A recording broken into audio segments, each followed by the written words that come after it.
Esse é o nosso objetivo, de que Deus nos use de tal maneira que as pessoas sejam levadas da morte para a vida.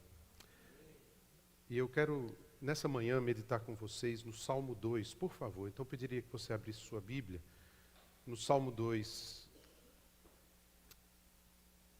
Um salmo messiânico. Esse salmo, ele tem suas raízes no segundo livro de Samuel, capítulo 7, quando Davi recebeu uma promessa, a promessa de um descendente supremo, a promessa de um descendente que reinaria para sempre, que teria um relacionamento com Deus, um relacionamento de pai e filho. E nós sabemos que o texto de 2 Samuel, capítulo 7, não fala de Salomão, mas fala de Jesus. Como o Salmo 2, também, embora fosse usado para os descendentes de Davi, ele não fala especificamente dos descendentes de Davi, mas do descendente de Davi, Jesus Cristo, o Rei dos Reis. Este salmo é um salmo muito interessante porque ele está dividido em quatro partes. A primeira fala dos reis que se opõem ao Senhor e ao seu ungido. A segunda parte é a fala do Senhor. A rebeldia dos homens tem uma resposta de Deus. A terceira parte é o ungido quem vai falar. E, finalmente, há um convite de Deus para toda a humanidade. Eu gostaria de ler esse salmo e de meditar rapidamente com os irmãos nessa manhã. Por que, diz o texto, porque as nações se enfurecem e os povos tramam em vão? Os reis da terra se levantam e os príncipes conspiram unidos contra o Senhor e o seu ungido, dizendo: rompamos suas correntes e livremo-nos de suas algemas. Aquele que está sentado nos céus se ri, o Senhor zomba deles. Então, ele os repreende na sua ira e os aterroriza no seu furor, dizendo: eu mesmo constituí o meu rei em Sião, meu santo monte. Proclamarei o decreto do Senhor. Ele me disse: tu és meu filho, hoje te gerei. Pede-me e te darei as nações como herança e as extremidades da terra como propriedade. Tu as quebrarás com a vara de ferro e as despedaçarás como se fossem um vaso de barro. Agora, ó reis, sede prudentes, juízes da terra, acolhei a advertência. Cultuai o Senhor com temor e regozijai-vos com tremor. Beijai o filho, para que ele não se irrite e não sejais destruídos no caminho. Porque em breve sua ira se acenderá. Bem-aventurados todos aqueles que confiam nele. Deixa sua Bíblia aberta, por favor, nesse texto. Hoje em dia se fala muito de tolerância, de respeito. Se fala de compreensão de diferenças, não é verdade? Fala muito disso. No entanto, a verdade é outra. O mundo que vivemos odeia cada vez mais a Deus e o seu ungido. Irmãos, preparem-se, estejam prontos. A tribulação vai aumentar. Porque cada dia o mundo odeia mais a Deus e a Jesus. Vivemos numa sociedade pagã, uma sociedade que deseja viver fora dos padrões de Deus, onde a maioria das pessoas querem ser guiadas por outros senhores e outros reis. Hoje nós temos reis que são figuras de um poder que existia no passado. E quando nós falamos do reino de Deus, e do poder de Deus, e do senhorio de Cristo, isso vai gerar um conflito com essa sociedade pós-moderna que nós vivemos hoje. No entanto, se opor ao reino de Cristo, se opor ao senhorio de Jesus é totalmente inútil. Porque o Pai já estabeleceu o poder e a autoridade e o senhorio de seu Filho, e essa disposição é um decreto eterno de Deus. O que vemos nesse salmo é uma santa exortação. O texto começa dizendo: por que as nações se enfurecem e os povos tramam em vão? Eu fico preocupado porque alguns crentes às vezes têm uma visão meio romântica do mundo. Olham para o mundo e dizem: o mundo é legal. Não, o mundo é tolerante. O mundo parece ser tranquilo, não vejo problema nenhum no mundo.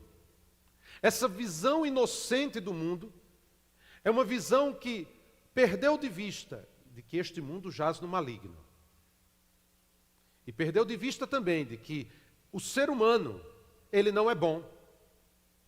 Ele foi criado bom, mas depois do pecado, ele é tendente ao mal, tendente a uma realidade sombria de seu coração.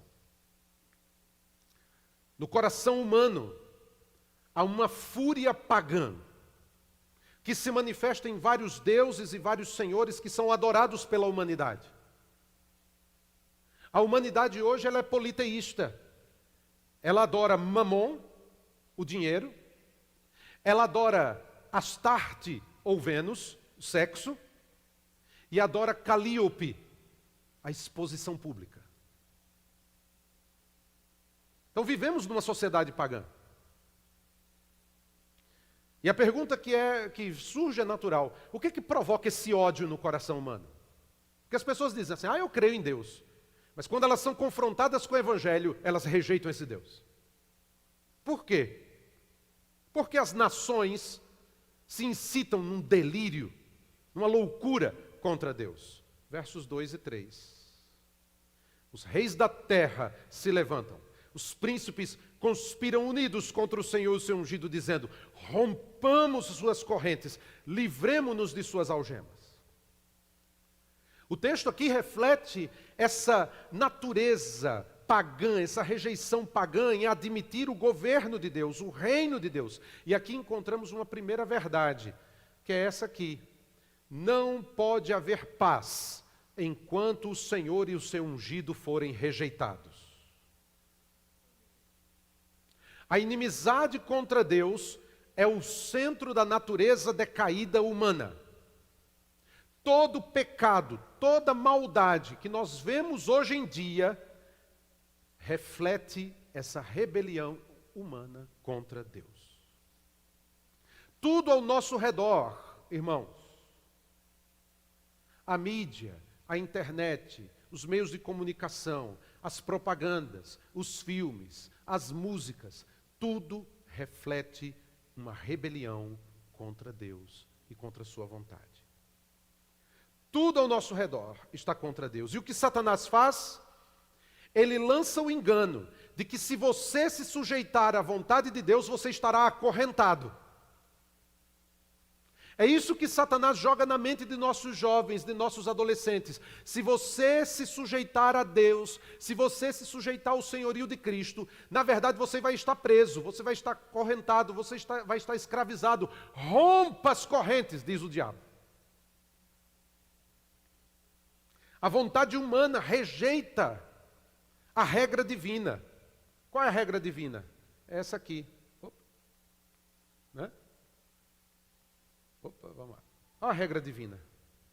Todas as coisas me são permitidas, mas nem todas são proveitosas. Todas as coisas me são permitidas, mas eu não me deixarei dominar por nenhuma delas.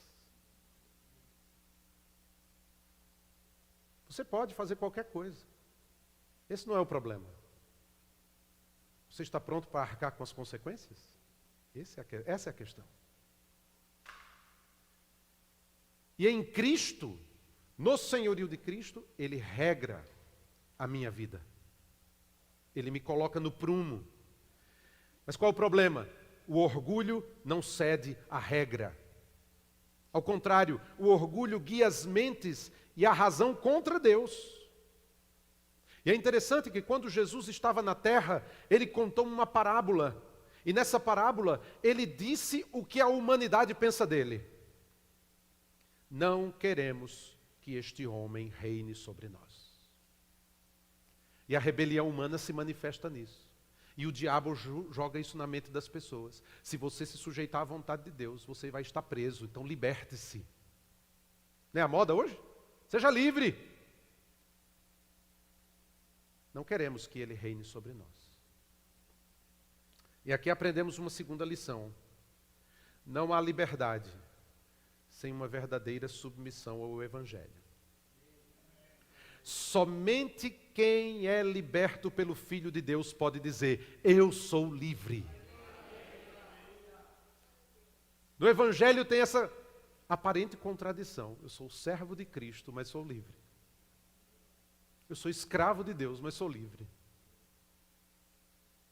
E é tão triste perceber como o diabo lança essa falsa ideia na mente das pessoas. O diabo lança a ideia de que as bênçãos divinas são como restrições hostis, que reprimem a humanidade, que nega a verdadeira liberdade. No entanto, sem Cristo, o ser humano é um escravo das luxúrias desenfreadas. E é o que vemos hoje. Jesus disse: em verdade vos digo, que todo aquele que comete pecado é escravo do pecado. E a questão é, como é que Deus reage a essa hostilidade humana? Aquele que está sentado nos céus se ri. O Senhor zomba deles. Tem gente que acha que pode agredir a Deus. Deus ri. Deus está no seu trono e nada o abala. Os homens se revoltam. Alguns criam leis contra a palavra de Deus, contra o reino de Deus, contra a igreja, contra os crentes. Falam coisas contra Deus. Nada abala o reino de Deus e nada abala o trono de Deus. Deus está tranquilo em seu trono. Deus se ri, imperturbável diante da fúria humana. Sabe por quê, irmãos? Porque o Senhor não negocia com os rebeldes. O Senhor não muda para atender às demandas das pessoas, mas Ele simplesmente reafirma o seu poder real. O seu rei foi instalado, ponto final. Tem gente que fala assim: o Evangelho tem que se adaptar às modernidades do mundo. Deus diz: não. Porque o Evangelho tem que ser mais inclusivo. O Evangelho é inclusivo. O Evangelho não impede ninguém de vir. Jesus chama, mas Ele diz: arrependei-vos, porque é chegado o reino dos céus. Se há um reino, há um rei. Se esse rei manda, esse rei não é a rainha da Inglaterra. Deus não tem primeiro-ministro. E Ele não abre mão para favorecer as demandas dos homens. Em Gênesis 3, quando o homem pecou, Deus não chegou lá para o homem e disse: vem aqui, Adão, por favor, vamos tentar consertar esse problema. Deus disse: fora.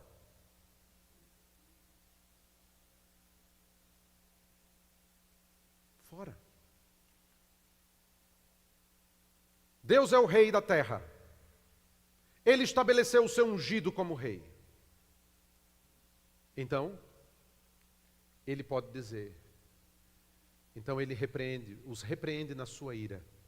E os aterroriza no seu furor, dizendo: eu mesmo constituí o meu rei em Sião, meu santo monte. E aqui, queridos, podemos ver uma coisa interessante, porque às vezes encontramos pessoas dizendo assim: mas parece que o mundo está solto. Eu já vi crentes dizendo assim: parece que o mundo está solto, está andando assim, sem freio. O que é que nós vamos fazer? Calma, fique tranquilo. Deus pode se calar por um tempo, mas a paciência de Deus não significa impunidade. Uma suspensão temporária do juízo de Deus não significa libertação. Quando o tempo do juízo chegar, a pergunta que eu faço é o seguinte: quem poderá ficar de pé? E eu tenho uma coisa para advertir, irmãos. O juízo de Deus vai começar pela igreja. Diz Pedro, na sua primeira carta, capítulo 4.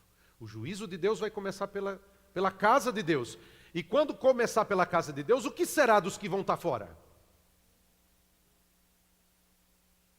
Se você observar o texto, ela fala de ira e furor. Tem gente que às vezes não consegue entender esse Deus de amor como tendo ira e furor. Mas essas duas palavras no original hebraico traz a ideia, ira, traz a ideia de uma raiva sentida, de uma indignação do Senhor.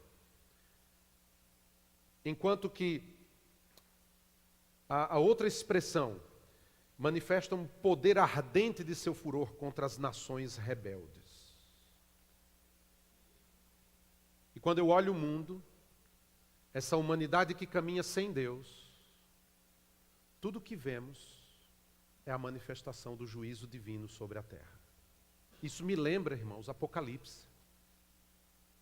Quando as taças da ira divina são derramadas, e os seres humanos, o texto de Apocalipse diz isso, ao invés de se arrependerem, elas pronunciam palavras odiosas contra os céus. Mas diante da rebeldia humana, Deus manifesta a sua vontade. Eu mesmo constituí o meu rei em Sião, meu santo monte. E Sião aqui, queridos, do ponto de vista histórico, é a cidade de Jerusalém, a sede da monarquia divina, davídica. Mas profeticamente, é o centro da nova criação de Deus em Cristo. Hebreus capítulo 12 diz: mas tendes chegado ao monte Sião, a cidade do Deus vivo, a Jerusalém celestial, ao incontável número de anjos em reunião festiva, a igreja dos primogênitos registrados nos céus, a Deus, o juiz de todos, aos espíritos dos justos aperfeiçoados, a Jesus, o mediador de uma nova aliança, e ao sangue da aspersão, que fala melhor do que o sangue de Abel. Sião é uma referência poética da cidade de Jerusalém, da nova Jerusalém, que estamos caminhando para lá. E de que nós nunca podemos perder de vista essa visão de que somos peregrinos nessa terra. Porque não somos daqui. Mas estamos indo para casa. E aqui encontramos uma terceira lição. No universo há um trono, e nesse trono reina Cristo. Apesar da fúria maligna, Deus manifesta o seu rei, e ele chamou o seu filho para ser o herdeiro de todas as coisas. Sobre os seus ombros está o supremo governo de Deus. E na sua mão ele tem o cetro de sua vontade. Oh, amados irmãos, nós nunca podemos perder de vista isso. As nações lutam, os homens lutam para assumir o poder. Vivemos um tempo tão difícil, tempos de guerra. Lá na França estão dizendo, possivelmente vamos ter racionamento de energia durante o inverno. Porque dependemos do gás russo. E lá está havendo guerras. Tem gente chegando lá da guerra, lá da Ucrânia. Os homens lutam pelo poder. Eu disse lá para os irmãos, quando a guerra começou, disse: irmãos, a primeira vítima de uma guerra é a verdade. Nós não sabemos o que está acontecendo de fato. Mas uma coisa eu sei, o Senhor reina. E Ele cuida dos seus. Nós olhamos para o nosso país e vivemos essa tensão, essa guerra, essa luta pelo poder. O crente tem que ficar tranquilo. Porque não é um presidente evangélico ou um não evangélico que vai influenciar a nossa vida. Nossa vida não vai melhorar nem piorar com quem esteja lá, seja quem for que esteja lá. Nós não dependemos de presidentes. Nós não dependemos de congresso. Nós não dependemos de senadores, nós não dependemos de prefeito, nós não dependemos de ninguém. O nosso rei reina, ele já reina. Apesar dos governos, apesar das ideologias se levantarem contra o Senhor soberano de toda a terra, Jesus disse o seguinte: toda autoridade me foi concedida no céu e na terra. Jesus tem toda a autoridade. Quem pode resistir ao nosso Deus soberano? Ninguém. Jesus é o Rei por escolha divina, por nomeação, por vontade, por decreto soberano. Mas no coração humano também há um trono. Infelizmente, a maioria das pessoas, dentro do seu coração, tem um trono, e esse trono está vazio, ou está o eu, o egoísmo, a vaidade, a soberba, a arrogância, o amor ao dinheiro, o amor aos prazeres. Em geral, as pessoas têm a carne reinando em seu coração. Mas olha que coisa linda. No coração do crente há um trono e Cristo reina. Todo crente um dia disse o seguinte: levantem-se, ó portas, as vossas cabeças, para que entre o Rei da Glória. E quando Jesus entra no coração de alguém, o céu inteiro vem junto. Jesus entra e ele estabelece o seu reino, um reino de retidão, um reino de paz e um reino de alegria no Espírito Santo. Faço uma pergunta para você nessa manhã. Cristo reina em seu coração?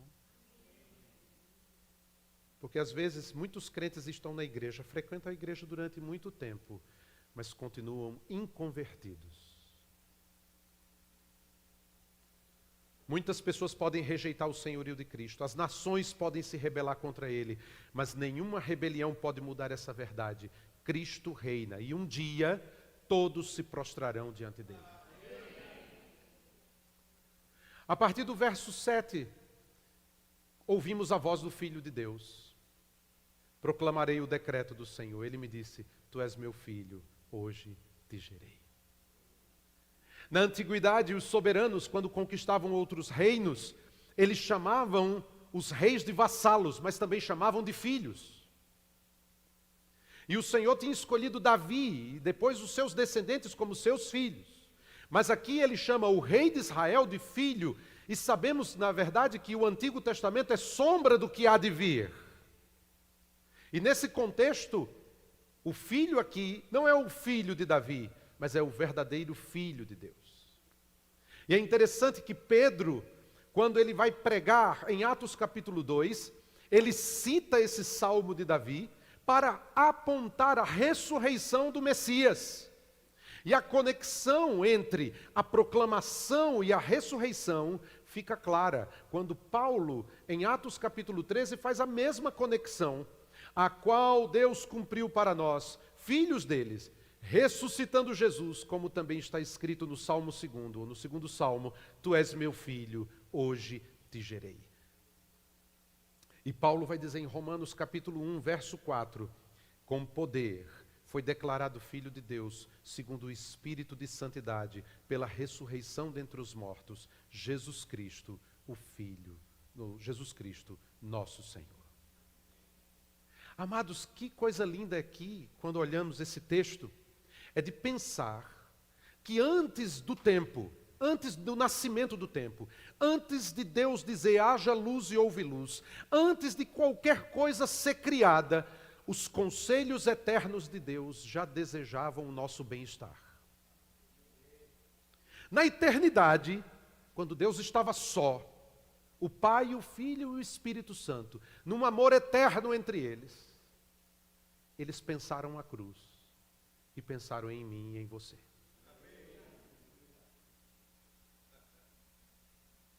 Queridos, nós vivemos da esperança da vida eterna. E o Deus que não pode mentir prometeu isso antes que o mundo começasse. E Jesus Cristo, em seu amor pelas almas, Ele se entregou por nós. Como disse o Bilão aqui no início, Jesus se fez maldição por nós. Ele morreu por nós. Mas Ele ressuscitou por nós. E isso nos traz uma quarta lição. A esperança da vida eterna se baseia exclusivamente na vitória do Filho de Deus sobre a morte. Jesus não se tornou Filho de Deus na ressurreição, porque Ele é Filho de Deus desde sempre. Mas a ressurreição comprovou esta verdade. E olha que coisa linda. A nossa ressurreição está garantida por causa da ressurreição dele. Por isso o crente não teme a morte. A gente viveu 2 anos sobre essa sombra da morte. Nós passamos uma situação difícil. No final de 2020, 2 dias antes do meu aniversário, 26 de novembro de 2020, nós fomos acometidos com Covid. Todos nós, menos o Natan. A primeira vez, no primeiro teste, o Natan deu negativo. Uma semana depois deu positivo, mas ele não teve nada. O Eli também teve pequena ocorrência, mas tranquilo. Eu, a Shirley e o Caleb ficamos uma semana muito mal. Naquela época não tinha vacina, não tinha nada, era uma loucura. A gente não podia sair mais do que 1 quilômetro, num raio de 1 quilômetro, nós não podíamos sair. Nessa época os meninos já estavam tendo aula presencial. E foi numa dessas aulas presenciais que acabamos pegando o Covid. Depois de uma semana, 15 dias, parecia que tudo estava bem. Estávamos bem, aí comemoramos o Natal. E pouco após o Natal, a saúde da Shirley começou a decair. Logo depois. E no início de janeiro, a Shirley não conseguia sair da cama. Para os irmãos terem ideia, ela ficou 2 meses na cama. Nós nem comentamos isso aqui, nem mandamos informação, porque nós não queríamos assustar ninguém. Mas foi muito difícil, irmãos. Sinceramente, eu pensei que eu ia perder minha esposa. Porque o Covid fez marcas no seu pulmão, cicatrizes, fibrose. Se você olhar a foto, você se assusta. A médica, quando fez o raio-x nela, por muita insistência, porque a gente ia na médica, a médica não passava nada. Passou depois um medicamento, alguma coisa, e ela não melhorava, ela piorava. A gente foi lá no médico, vamos fazer um raio-x. Quando foi fazer o raio-x, a médica olhou e disse assim: você é fumante? Eu disse: não. E ela ficou olhando. Você teve asma? Sim. Teve Covid? Sim. 20 minutos depois, ela chega, dá o exame na mão da gente, fala assim: pode ir para casa, está tudo bem. E ela mal conseguia ficar em pé. Quando chegamos na médica, a médica olhou e disse: precisa fazer um scanner. Urgente. Aí ligávamos para os laboratórios, isso era no mês de janeiro. Só tem para dia 25 de março. Dia 25 de março eu estou enterrando minha esposa. Aí temos um médico na igreja que prega também lá. E ele conseguiu um médico no outro dia. Porque eu tirei foto, mandei para ele. E ela começou um tratamento, ela passou 2 meses, ela não conseguia descer as escadas. Nossa casa tem um primeiro andar, ela não conseguia descer a escada. Ficou 2 meses em cima da cama. 10 meses para se recuperar. Teve que fazer fisioterapia para aprender a respirar.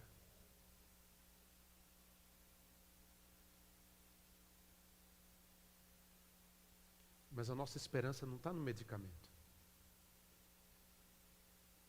Nossa esperança está no Senhor, que ressuscita os mortos. Está naquele que dá vida quando não há vida. A ressurreição de Jesus é a nossa segurança. Talvez a igreja perdeu alguns irmãos aqui por causa do Covid. Deixa eu dizer, irmãos, vocês não perderam. Foi o céu que ganhou. Eles não estão mortos, eles estão mais do que vivos. Eles descansam. E você não precisa temer o Covid. Nem qualquer outra praga que venha sobre a terra. Porque aquele que está em Cristo tem uma esperança superior. Mas o decreto de Deus vai além. Verso 8. E eu vou terminando aqui. Vou indo para o fim. Pede-me e te darei as nações como herança, e as extremidades da terra como propriedade. Davi era um rei limitado, numa terra limitada, num espaço limitado. Mas o texto aqui fala de algo muito maior, de um rei que vai governar as nações do mundo. E o reino de Cristo vai exceder todos os limites. Os povos e os seus governos que hoje murmuram contra o Senhor, um dia dobrarão os seus joelhos. Um dia, todos, querendo ou não, se prostrarão e terão que confessar: Jesus Cristo é o Senhor. E aqui encontramos duas lições no mesmo versículo. A primeira: se o Filho de Deus tem uma submissão confiante ao Pai, devemos fazer o mesmo. Se você observar o texto, ele diz: pede-me e te darei. Irmãos amados, Jesus é o exemplo de como devemos nos portar como filhos de Deus. Ele foi tentado a desobedecer. Ele foi tentado a seguir os suas próprias ideias, suas próprias perspectivas, mas ele persistiu até o fim. Todos os dias seremos tentados a dirigir as nossas vidas por nós mesmos. Mas se somos filhos de Deus, temos que obedecer e temos que imitar a obediência e a submissão de Jesus. Outra lição, nesse mesmo texto, é que Jesus virá com poder e glória. Ele pede, o Pai lhe dá, porque ele é obediente em tudo. Tem gente que pensa assim: eu vou pedir porque eu sou filho de Deus. Não. Deus dá aos filhos que lhe são obedientes. E o verso seguinte confirma isso, quando ele diz o seguinte: tu as quebrarás com a vara de ferro e as despedaçarás como se fosse um vaso de barro. E isso mostra, queridos, o domínio e o poder desse rei. Na primeira vinda, Jesus veio como Salvador. Ele não agiu assim. Mas na segunda vinda, ele virá com poder e glória.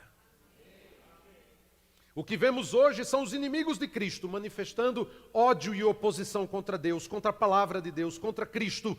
Mas tudo isso é vaidade. Ele está vindo com uma vara de ferro e ele não poderá ser resistido. E quais são os conselhos finais de Deus? Deus dá 3 conselhos finais que servem para nós. Primeiro conselho. Vamos lá. Aceitem o domínio e o reinado de Deus. O texto diz: agora, ó reis, sede prudentes, juízes da terra, acolhei a advertência. Os poderosos aqui são ilustrados com os reis e os juízes. Eles são advertidos: sejam prudentes. Mas isso serve também para nós, irmãos, porque é uma loucura se rebelar contra Deus.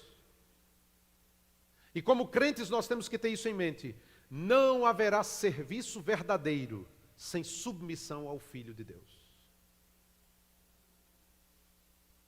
O crente sábio é aquele que todos os dias se dobra de joelhos perante o seu rei. Segundo, adore com temor e alegre-se com tremor. Engraçado isso, né? Cultuai o Senhor com temor, regozijai-vos com tremor. Cultuar aqui tem a ideia de servir, e servir tem o sentido de adorar, de obedecer. E como é que podemos fazer isso? Compreendendo que a nossa submissão ao Senhor tem que ser baseado num santo temor. Às vezes as pessoas falam assim: mas nós não temos que ter medo de Deus. Sim, é verdade, nós não temos que ter medo de Deus. Mas a ideia do texto não é essa. A ideia é o seguinte: é de que em nós tem que haver um sentimento de que Ele é maior do que nós. Irmãos, às vezes eu me preocupo com a igreja evangélica. As pessoas falam de Deus como se fosse alguém qualquer. A intimidade com as coisas religiosas pode às vezes gerar um grande perigo. Fala de Deus como se Ele fosse um qualquer. Irmãos, quando eu olho a palavra de Deus, Êxodo capítulo 19, a montanha sendo coberta por uma nuvem escura, a raios, relâmpagos, trovões. A terra tremia, as rochas despedaçavam. E o Senhor começa a falar os 10 mandamentos. Logo no capítulo 20. É tudo sequenciado. Quando termina Deus de falar os 10 mandamentos, o povo chega para Moisés e diz assim: fale tu conosco, porque se Deus falar conosco, nós morreremos. E Deus fala para Moisés: é verdade, sobe o monte. E a Bíblia diz que quando Moisés vai subindo o monte, ele entra numa nuvem densa e escura. Nessa manhã linda de sol, talvez de frio para alguns, para outros não. Você já parou para pensar que o Rei dos Reis está aqui entre nós? Mas não é qualquer rei. É um rei majestoso que está cercado no seu trono por milhões e milhões de anjos, em que os 4 seres viventes colocam as asas sobre o rosto, as asas sobre as pernas, em que os 24 anciãos diante dele tiram as coroas e se prostram com o rosto em terra.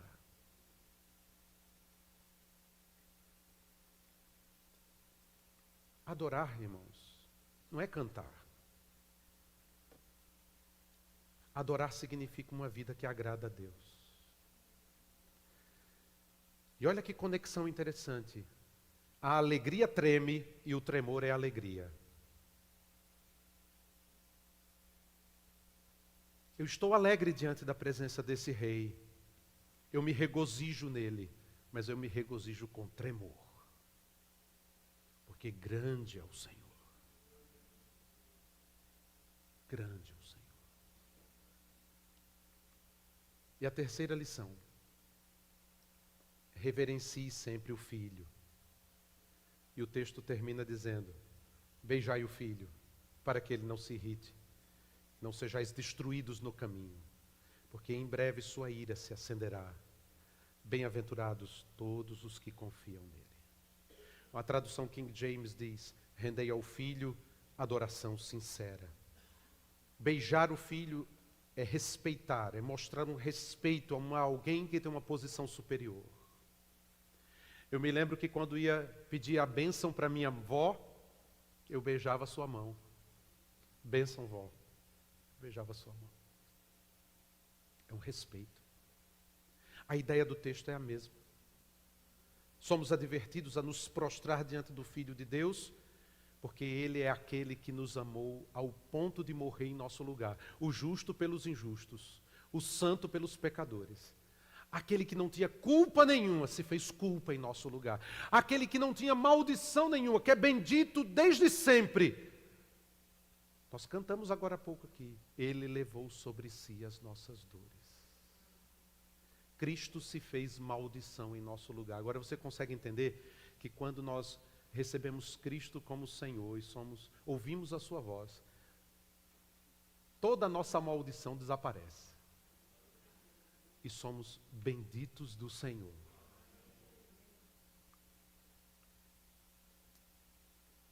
Mas presta atenção, há uma diferença entre confiança e presunção. Lembremos sempre o seguinte: a paciência de Deus não é placidez, assim como sua ira não é falta de controle. Nem seu riso é crueldade, nem sua compaixão é sentimentalismo. Por isso o texto diz: beijai o filho para que ele não se irrite, não sejais destruídos no seu caminho, porque em breve sua ira se acenderá. Quem beija o filho se sujeita a ele, reconhece o temor que lhe é devido, porque a ira é inseparável de sua santidade. Mas o texto termina com uma bem-aventurança. Bem-aventurados todos os que confiam nele. O medo, o orgulho, que muitas vezes o pecado diz: você vai se sujeitar a esse rei? Você vai ser preso, escravo. É o contrário, irmãos. Quando nos sujeitamos a ele, somos bem-aventurados. Quando nos sujeitamos a Deus, somos felizes. Desse modo, o texto nos diz: Deixem de rebeldia. Aceitem o governo de Deus, porque Ele já escolheu o rei. Não há refúgio contra Ele, só há refúgio nele. Bem-aventurados todos os que nele confiam.